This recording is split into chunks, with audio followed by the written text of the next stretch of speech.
but definitely a drug dealer. Definitely a drug dealer. Yeah, but sadly he lost one. So other than that, how are you doing today? Got one back, so still better than what I was expecting. Hopefully, I might get a good sleep today. Hopefully, United surprises us today. Yeah, hopefully you can go to bed with a smile on your face after that. Not really a great day, but sadly he lost one. Oh, there I am again. but anyway, yeah, two me's. What better? A perfect world. There's another me. But on with it anyway. What are we expecting today, Sam? What are you expecting? Nick was putting things out in the chat and stuff like that, and I think we're getting battered. I think we're getting battered about 3-0. I want him to play the youth, but he's not going to because Ralph was saying about he doesn't want the youth to be in that sort of game where they get confidence gets dented and they get basically their ass handed to them on a plate.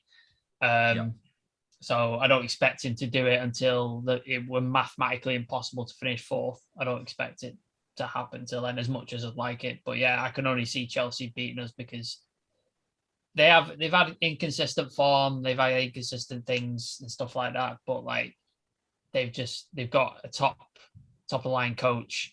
They've got some hugely quality players who've not got the mentality our players seems to have. I know Lukaku's misfiring, but even Timo Werner's starting to score in. He's starting to put goals away.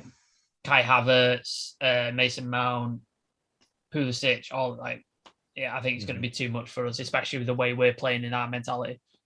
Yeah, I said it in the Chelsea preview. If you haven't watched the video, watch it.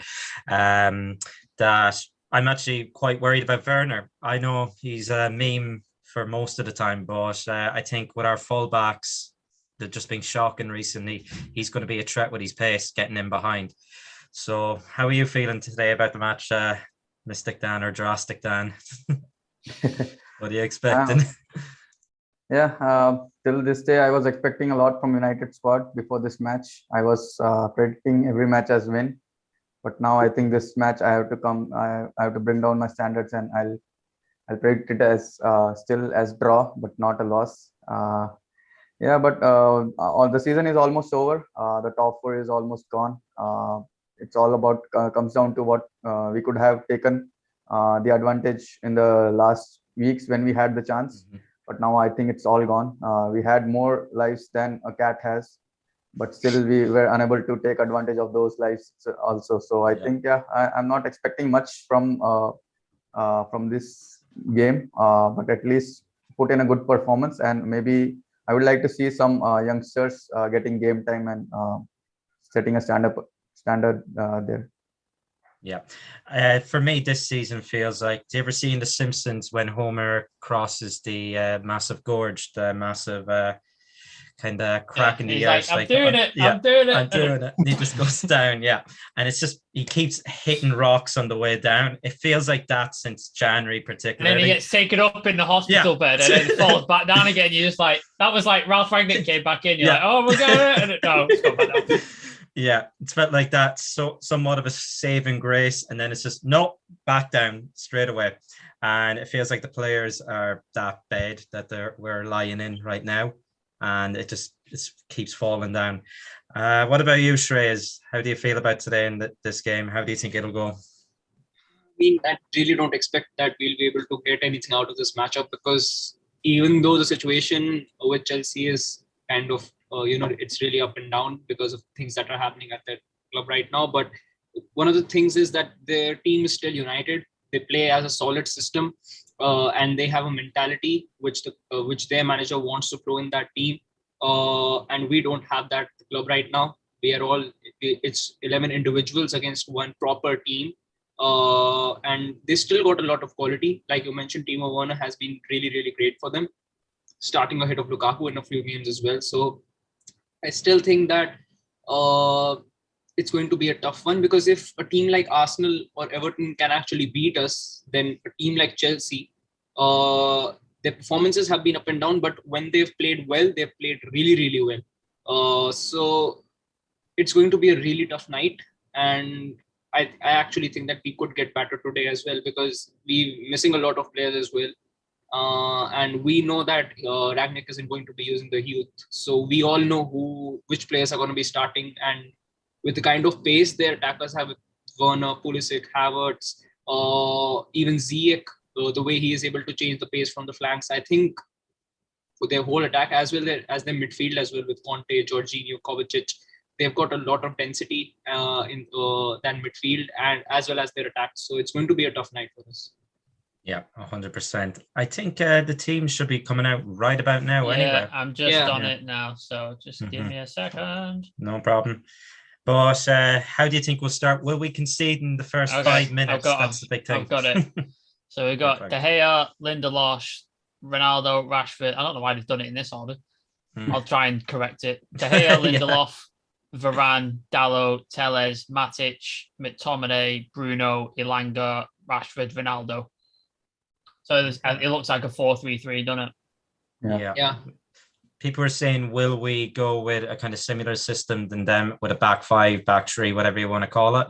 Kind of like counter their formation as well. But it looks like a 4-3-3 from what I think. Yeah. Dalot and Telles, Lindelof and Varane. So no Maguire, no Jones, no who was the other one?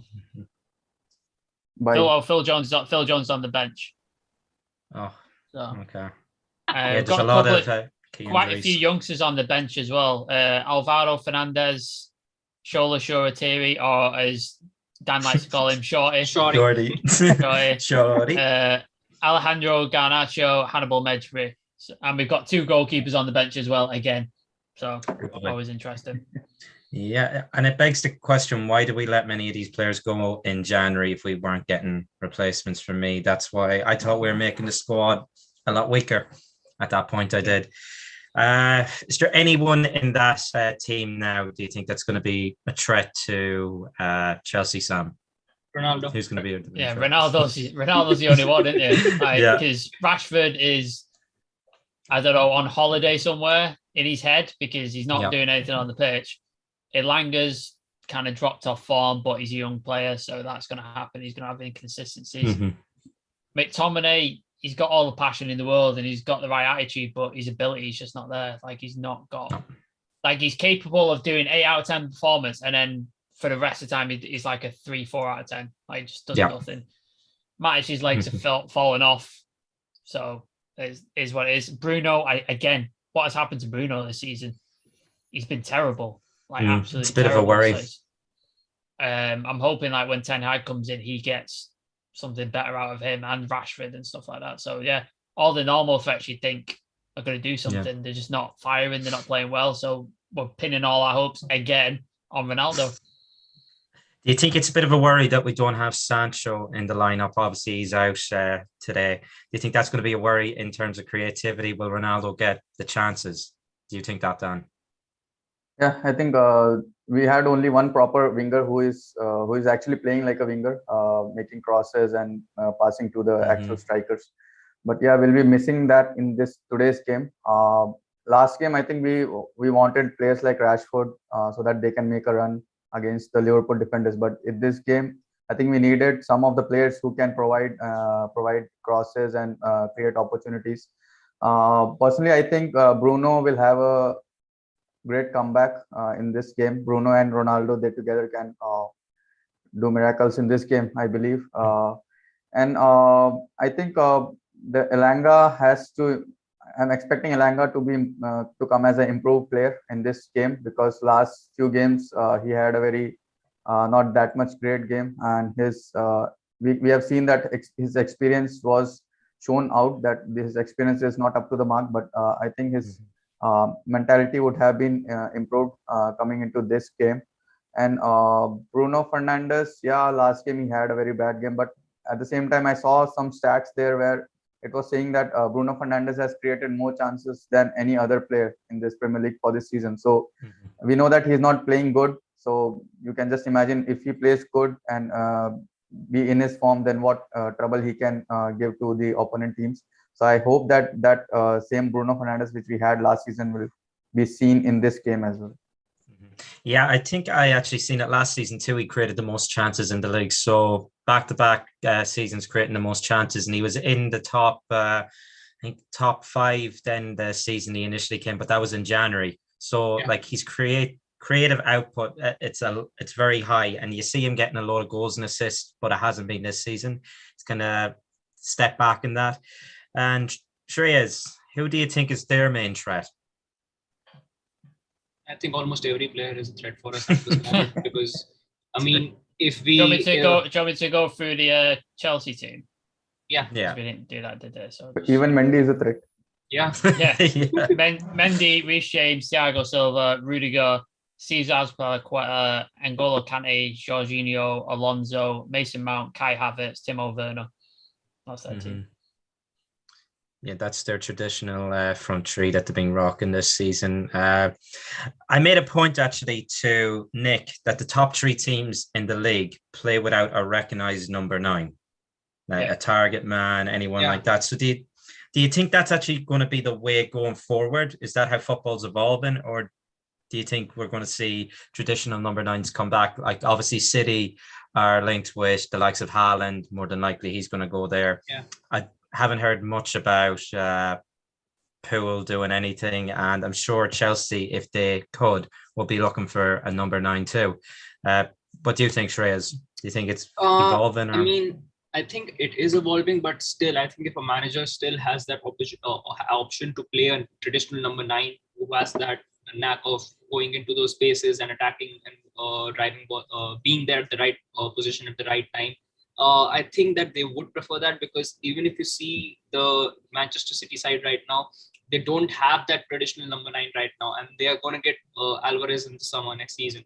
So and Haaland maybe as well. So they'll have 2 options over there which they can rotate out from, considering they still have depth playing as a false 9.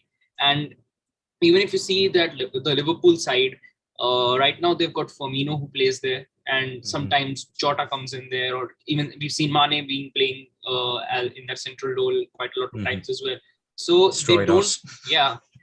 they don't really have that, I would say, consistent number 9 right now. But like Werner moved to Chelsea, but I still think that if he would have moved to Liverpool, he would be that starting number 9, because right now they don't have that number 9. Like, we still got Ronaldo, and if they have that kind of a player, even if Nunes moves to one of their clubs, I still think that they would prefer to play him rather than playing Jota as a number 9 or even a false 9, because I think even now these kind of traditional number 9s offer much more than false 9s. Okay, yeah. To add on that, I think the teams like Liverpool and Chelsea, they can try out this false 9, something like that, but because their team is stabilized from the middle and from the defense. But when it comes to United, we are all over the place when it comes to when we are on the ground. So I think it would be a bad idea if United go for that false 9. We have already tried with Bruno Fernandes and it's not worked out. So it's like, before you go for this false 9 system, you have to first build a team, maybe the defenders and the midfielders. When your defense and the midfield is stabilized, then only you can try out something like this, because this is the way where City they were not concerned when Aguero went. So because they know that they had the players who can fill in, and their midfield and the defense is strong, so they can maybe try out something else in the forward lineup. So exactly. In their forward line, the amount of options they had, I mean, they got rid of Sané, and he was a player I would have loved to have on the right. I know he played large chunks on the left, but he's a left footer, could have played on the right as well. Ferran Torres as well, they got rid of this season, didn't they? They bought him for, what was it, like 30 mil, sold him for 50. To Barca. And again, a young player who we could have had, like, you know, they have I don't know how they managed to recruit these players, because you don't necessarily hear much of them like beforehand. And I know they have a thing going with almost Benfica at the moment, the amount of players they're signing from Benfica. Portugal in general, doesn't it? It seems to be operating all these like superstars, like Luis Diaz, Liverpool and stuff like that. Darwin Núñez is blowing up. Like, it seems to have like a very good league at the minute. Yeah, me and Nick actually discussed it. If you're United, you have to put a scouting team in France and Portugal for me. They're the 2 places that are creating so much talent right now. And if we had any sense, we do that. But Do we have the sense? That's the thing. I doubt we do. We don't. Hopefully, we'll get the house in order. And that's kind of leading on to our house, Old Trafford. How do you think the score will be, Sam, today? If you were to make a prediction, you said we'd be hammered. Yeah, I know Nick and Severe are at the game, so that you'll look out for some like videos and reels coming to the channel because that'll be interesting. So I hope for their sake that it goes as well as when you visited a couple of weeks ago. Yeah, Ronaldo hat trick and it's a win.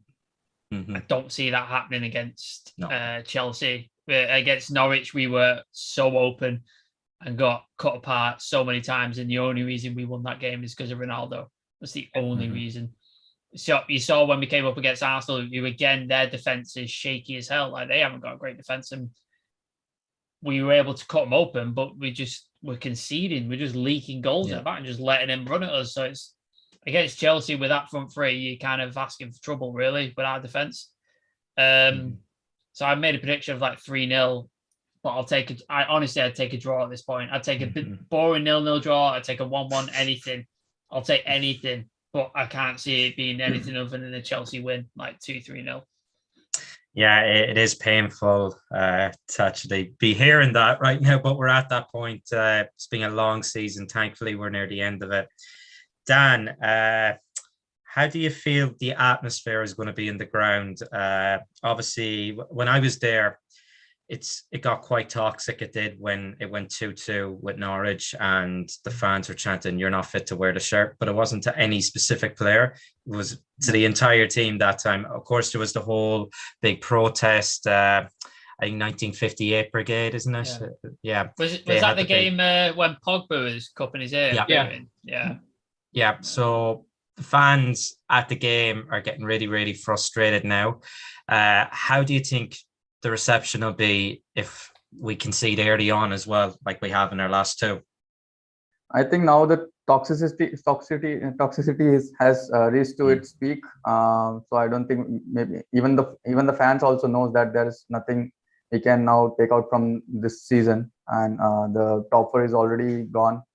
So I think they may not react much as they were reacting for the last games when we had a chance to come to the top four.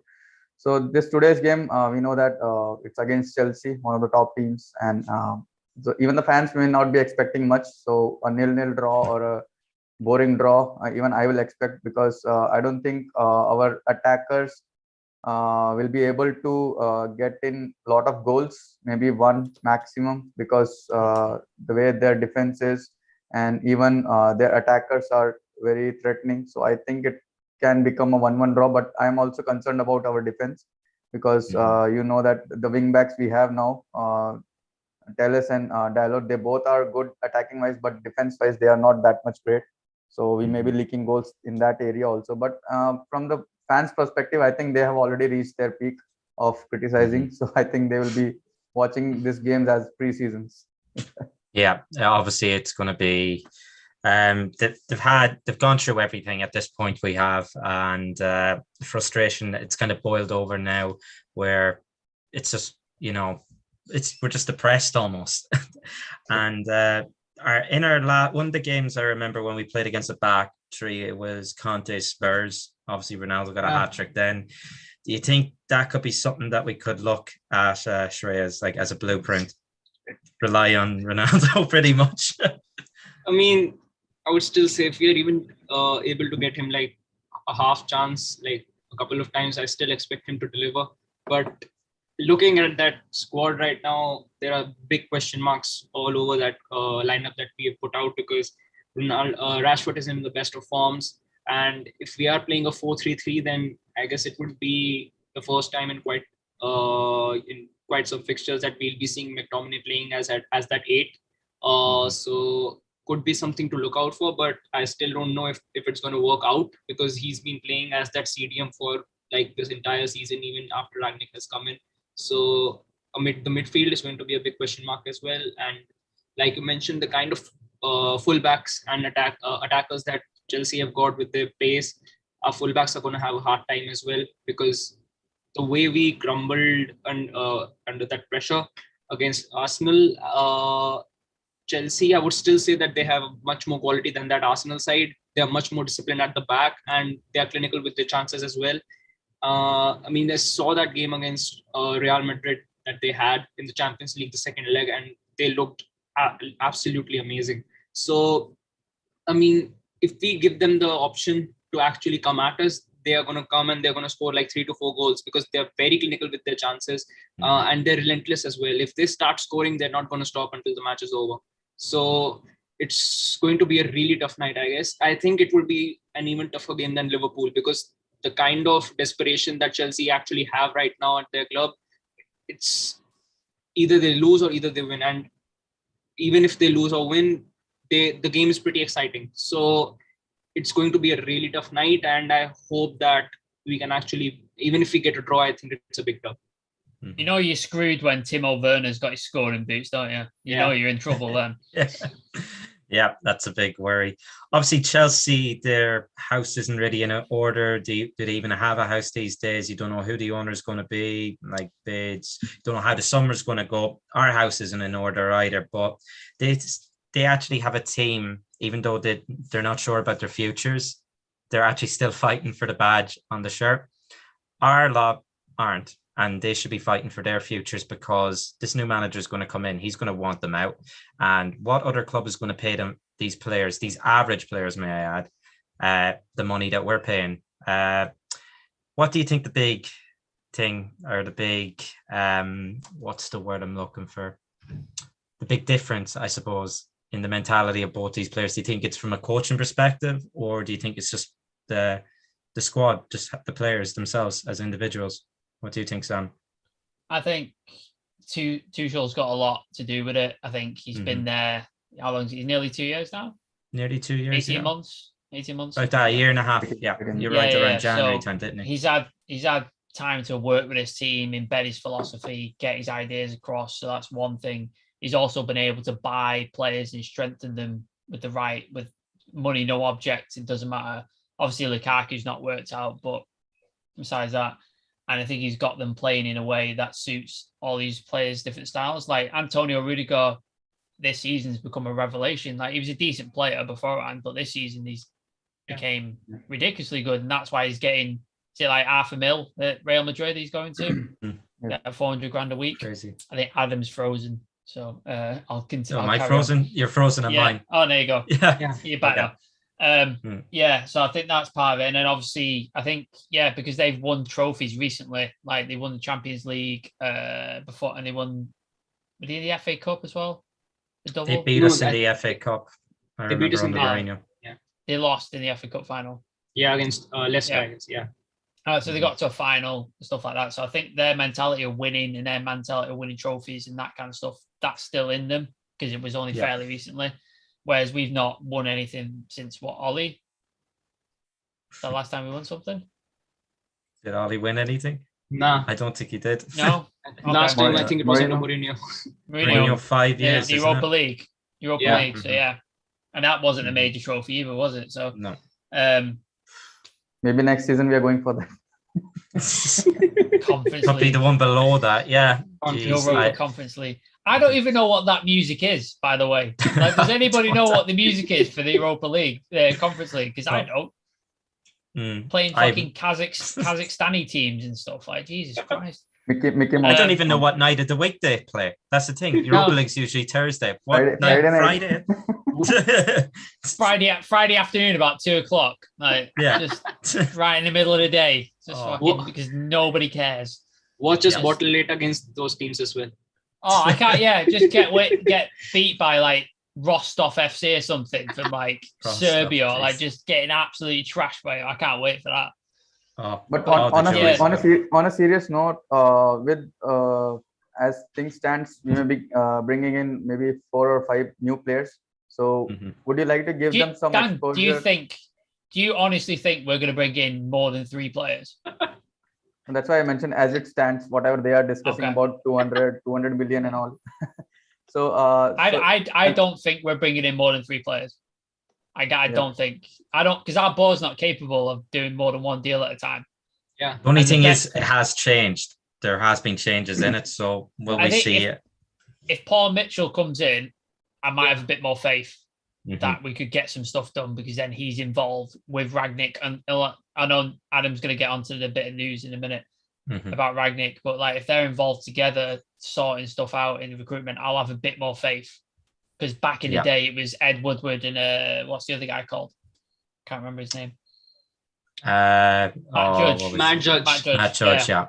And they are the most useless negotiators in transfers I've ever heard. Like, just absolutely ridiculous. Like with what was it? Wan-Bissaka. Oh yeah, we like him. How much? So it's 50 mil. Okay, we'll give you 30. No, it's 50. Okay, we'll give you 35. No, it's 50. It's all right, we'll give you 40. No, it's 50. It's just like it went on and on like that for about months and months. And then I think a week before the season was due to start, they went, okay, we'll pay you 45. It's like, no, it's 50. And then 2 weeks later, it's like, oh yeah, there's 50 mil. We took him. It's like, what was the point? What was the point of that? Why have we done this? So we get our pants thrown down a lot, pulled down by these teams. Hopefully we'll see the end of that United tax. But there is kind of a bit of news coming out by a few. Chris Wheeler from the Daily Mail, he's saying about Ragnick's contract at Man United for the consultancy role for the next 2 years. He's only working kind of 6 days a month. We've known about that, but he is apparently close to becoming the new Austria coach. Obviously, we've seen these links, earlier, but it's come out. Ragnick is close to becoming Austria's new head coach. Nothing is signed yet, and details have to be clarified. An announcement could be made after tomorrow. That early? That's what they're saying. But they're saying on the basis he could feasibly do both jobs for United and Austria. So that's the. You don't want that though, do you? Like you don't want split attention, stuff like that, because the Austrian team's going to have priority, isn't it? Yeah. And it just keeps coming out. They're saying that he'll work in the dual role. I'd rather he worked nearly full time with the board here. 6 days a month. For me, that's not enough. He needs to work more. He needs to be working on basically the daily dealings with the club, because our board don't know how to run a club. They don't. And it's why we've kind of gone downhill in the last 10 years. All the Samuel Luckhurst has come out and said that Ragnick's role with Austria would not affect his consultancy role. So it's looking more and more likely that he could actually be the next Austria coach. How do we feel about that? How are you feeling about it, Dan? Would you prefer he work full-time United or like split? Maybe he's got a taste of coaching again and he wants to take a bite of that apple again.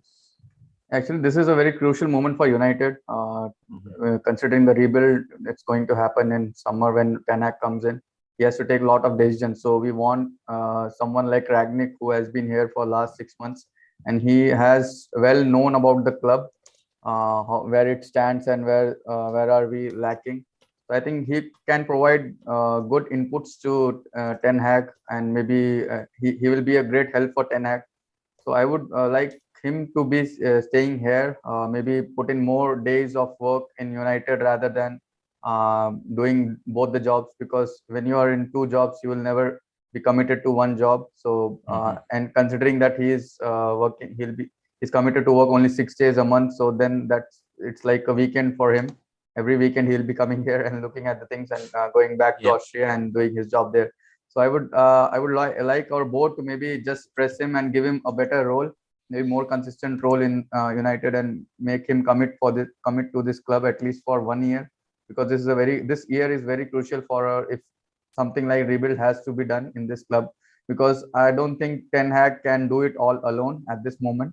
So he needs people like Paul Mitchell and Ragnick nearby him to rebuild all these things, because we have so many issues to solve this coming season, and all their contract renewals and buying players, selling players, players coming back from loan, and players who are still discussing for going out on loan. Even I heard like Wan-Bissaka is like going for loan to Crystal Palace, back to Crystal Palace. So all this, many issues are still there, and we need people like Ragnick to be here to maybe implement those his ideas and work together with Ten Hag. And Shreyas, if he takes the job, do you think we'd be linked to a few Austrian players? Could you see them coming in? Absolutely.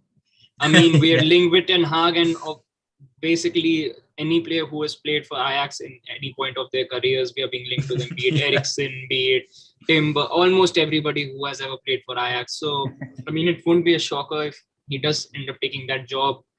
We're going to be linked with a fair few Austrian players. It's obvious because the journalists as well, any opportunity that they get to spin a story around, especially something like this, they are not going to miss out on that. So I do expect us to be linked with quite a few, but even, I mean, it doesn't really matter because we all know how this thing works now. We're going to be linked with a few good names. In the end, we'll might be heading towards a name which could be quite prominent enough in order to sell more merch. So the way things have already worked for us in the past few years, I think it's going to be the same way, but just a few major links that would come out like they usually do when we are going downhill, like it went out about Erling Haaland when we ended up buying Bruno Fernandes with that money. So I expect things going pretty much the same way when it comes to being linked with players. I mean, we're still getting links that we're going to be signing Milinkovic-Savic from Lazio. I mean, the deal has been going on forever. I don't know, since 2000. It's a new Wesley Sneijder, isn't it? Yeah. Well, we're probably still linked with him at this point. Yeah. I'm trying to think back what Austrian players we actually been linked to. I know, was it Alexander Dragovic? Yeah. Arnautovic too, yeah.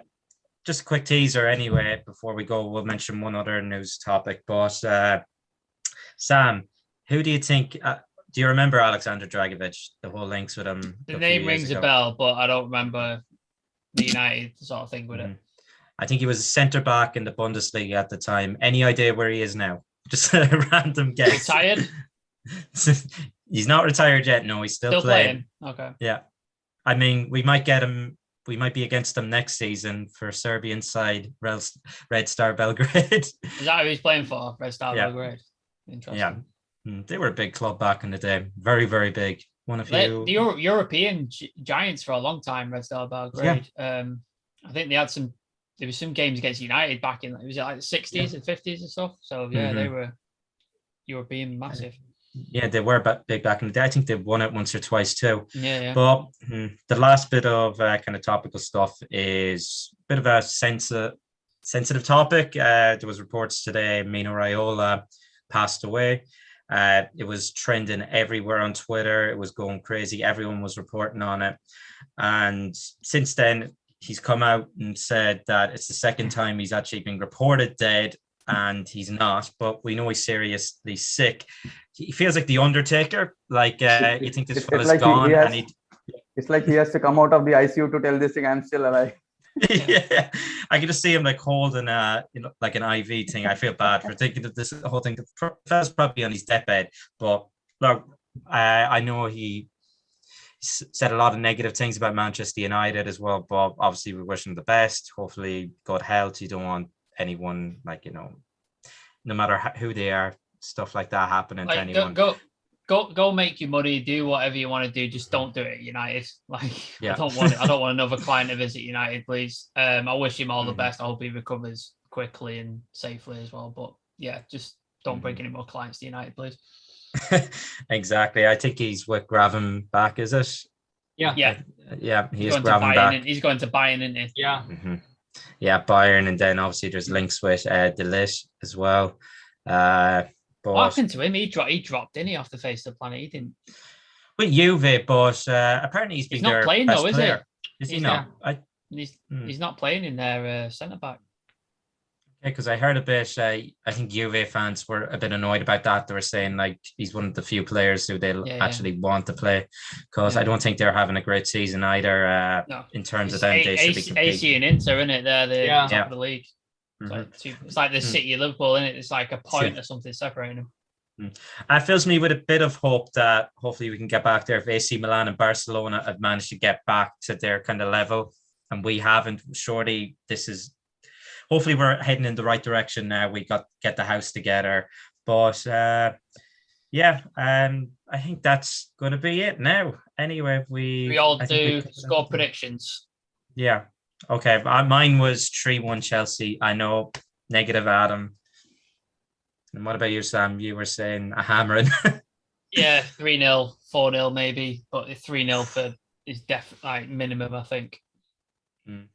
And Dan, what about you? You're a bit more positive than both of us. I still go with a draw, maybe 1-1. Mm-hmm. And Shreyas, you look very excited there. I'm hoping it's a United victory. What is it? What's the score going to be? 5-1. Oh God. Ronaldo with all 5, yeah? No, Ronaldo scoring 1. Are you on crack? 5. He means 5-1 Chelsea, I think. Yes. It's like you just say the scoreline and we'll know that which team is scoring the more. Exactly. Just say 5-1 and we know who is going to score 5. Mm-hmm. Sam, he's not on it. He sells it. We know he has 2 phones, but he's one now again. But Good point. I wonder why they tried to rob you, Shreyas. I wonder why. Yeah. I know, but on a serious note, hopefully we can actually get a positive result. We don't seem that positive other than Dan predicting a draw. But yeah, thanks very much for joining us, guys. And please like, comment, subscribe, everything underneath. Check out all. There's going to be some content from Nick and Severe popping up on the Instagram page, reels and stuff like that. So go like that, go watch that. It'd be interesting to see their sort of viewpoint from in the ground, how the crowd, all that sort of stuff. So that'd be good to see. Exactly. That's going to be a very, very interesting one, how the crowd are going to be. So let's hope we get it. And is there anything else you want to say before we leave these fine viewers? Don't put your heart into this. Yeah. No, come on, United. Don't support Manchester United. It's not fun. It's bad for your health. Look, Sam is very sick because of it. It's giving me an illness watching this. Yeah. Stress of it. Yeah. But yeah, seriously, no, guys, thanks very much. And hopefully we'll have a positive result. We'll report on it, check all the content coming out, and hopefully it's a good night. See you guys. Cheers.